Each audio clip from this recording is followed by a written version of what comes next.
Booktube, it's Janet, and today I'm here to do the I Am the Reader book tag, and this was originated by Penguin Random House, and this is to sort of celebrate the launch of the book The Reader by Tracy Chee.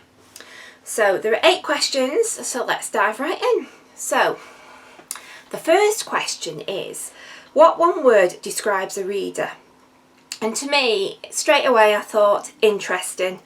I think people who read books are interesting to me because I want to talk to them, but I think in their own right they become interesting because of the knowledge they gain from reading, the understanding of things, the diversity of the understanding of the world around them makes them a far more interesting person because they've read, because it can take you to so many places and you can experience thoughts and feelings through the eyes of a character. So the second question is the first book that you fell in love with, and the first book that springs to mind probably is Charlotte's Web by E.B. White. I remember reading this when I was very young, crying my eyes out, but absolutely loving Wilbur and Fern and Charlotte.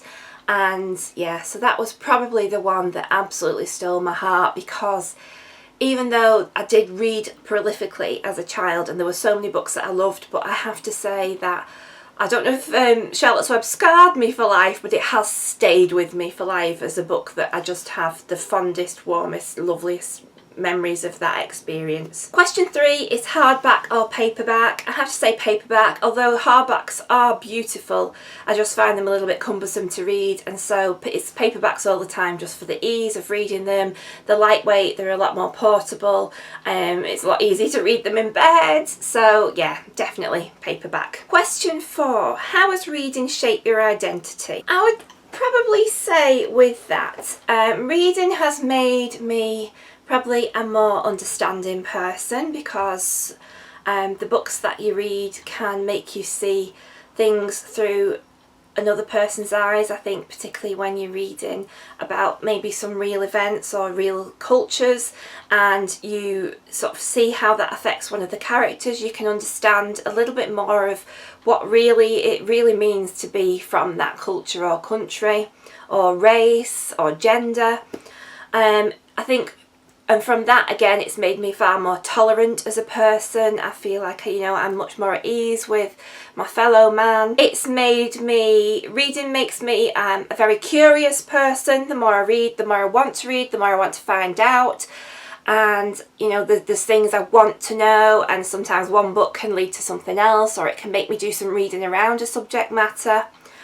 And I have to say as well, the positives are reading makes me a more relaxed person. There's nothing better than just curling up with a book. It makes me a happy person because I love reading, and it probably makes me a more imaginative person just because of the books and things that I'm reading and I enjoy, and it takes my mind off to places that, you know, that just wanders into the world and fantasy and great places. Question 5. What book do you read when you need to be comforted? I don't reread. I'd love to reread, but I don't, because I always feel like I've got so many books to read that I really don't want to revisit something when I could be reading something new. But what I do like to read when I want a comfort read would be anything by Alexander McCall Smith, or a cosy crime book, or sort of some romantic fiction. And finally, one of the other things I love to read for comfort is books about books, or books with bookshops in them and things like that. The 6th question is, who taught you to read? And it was probably my mum, actually. I could read before I started school, and so it must have been my mum, because there was nobody else really to do it. It possibly was my dad, but my dad was probably out at work, so I would have to say my mum, and she did a good job because I could read before I started school, and I've never stopped. And so question 7 is, what would be your perfect area or reading lounge look like? Well, I thought, well, I'll just show you, because I'm pretty happy with what I've got here. The only way that it could be improved is that it was bigger, so I had more book room. So this is my couch where I sit in my little bay window and read my books. It's got lots of cushions and throws, warm and cosy, so that's usually where I sit and read. There's loads of light there, so it's absolutely fantastic to read. And then over on this side, now everywhere is a bit messy at the minute because I'm a bit overwhelmed with the amount of books, but this is where I tend to keep all my non-fiction books on this side here. Over here, all my shelves, which are double stacked and not in any particular order at the minute, because I've got quite a lot on my TBR. So this is like all my shelves, where everything is, my little clock on the wall, and then I have a really messy coffee table where I have things that I'm currently reading. I usually have a drink there when I sit on the couch and read.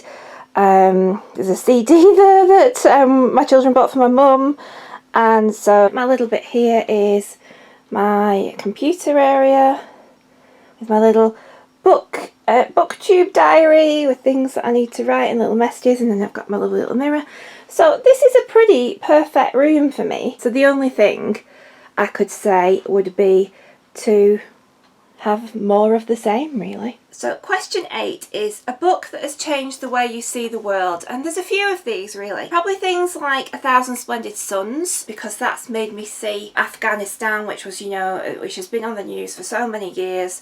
I see it through the eyes of people who are living in that culture and how it's affected them. Things like The Book Thief, that has made me regard the war experience through the eyes of the everyday German person, where I think you're very much taught in school that Germany was the enemy, and so all those German people were of the like mind, where in fact they weren't. They were just ordinary people like everybody else trying to survive. So that was really a good eye-opener. Similarly for A War-Worn Bird sung by Sebastian Faulks, which definitely gives you a fantastic insight into what it was like in the trenches in the First World War and how an ordinary soldier's life would have been then. There are several non-fiction books that I've read that deal with things like North Korea, death and dying, things like Caitlin Doughty's Smoke Gets in Your Eyes and Stiff by Mary Roach, and general history books and memoir and those sorts of things. So you know, anything like that. I think anything you read, but I think every book that you read opens your eyes onto something different